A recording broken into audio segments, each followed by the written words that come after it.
I see. Now, since you raised your hand and you didn't continue to act crazy, I'm going to go ahead and call on you. Go ahead.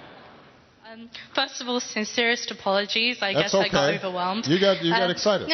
My name is Maria Munir, and you've been speaking a lot about how we have to become the change that we want to see. And you've spoken about progress, about human rights, and about how we in the US and the UK need to lead in terms of civil rights movements and LGBTQ issues. Now, I'm about to do something terrifying, which is I'm coming out to you as a non-binary person, which means that I don't fit within. I'm getting emotional. I'm so sorry. Well, it's okay.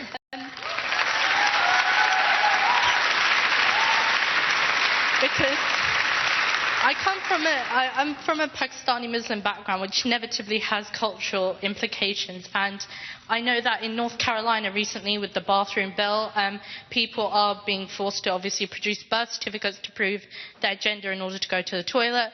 In the UK, we don't recognise non-binary people under the Equality Act, so we literally have no rights. So if there was any discrimination, there's nothing we can do. I've been working for the last 9 months with the UK Civil Service Fast Stream with Gillian Smith in order to do what I can, even though I'm still at university and running for local election at the same time in Watford. I've managed to get them to respect pronouns. I've managed to get them to commit to gender-neutral toilets.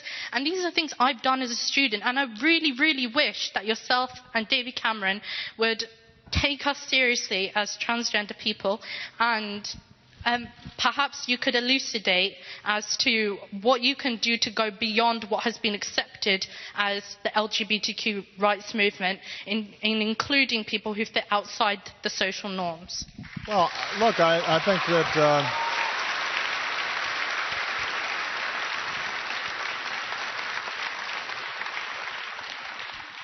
first of all, that wasn't that crazy. I thought you were gonna ask to come up here and dance with me or something. But look, I'm incredibly proud of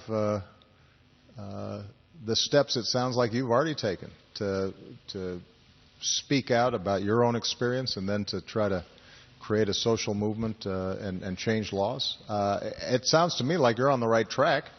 I can't speak for David Cameron, although I will say that on LGBT issues, I think David's been ahead of the curve relative to a lot of other leaders around the world and even here in the UK.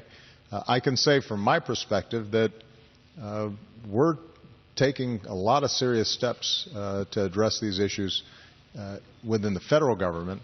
The challenge we've had is North Carolina, the law that comes up, for example. That's a state law, and because of our system of government, I can't overturn on my own state laws unless a federal law is passed that prohibits states from doing these things. And with the Congress I currently have, that's not likely to happen. But we're doing a lot of work administratively.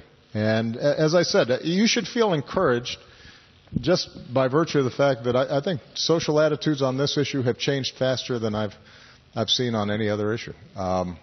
It doesn't feel fast enough for you or for those who are impacted, and that's good. You shouldn't feel satisfied. You should keep pushing. But I think the trend lines are good on this. We're moving in the right direction, and in part because of courageous and active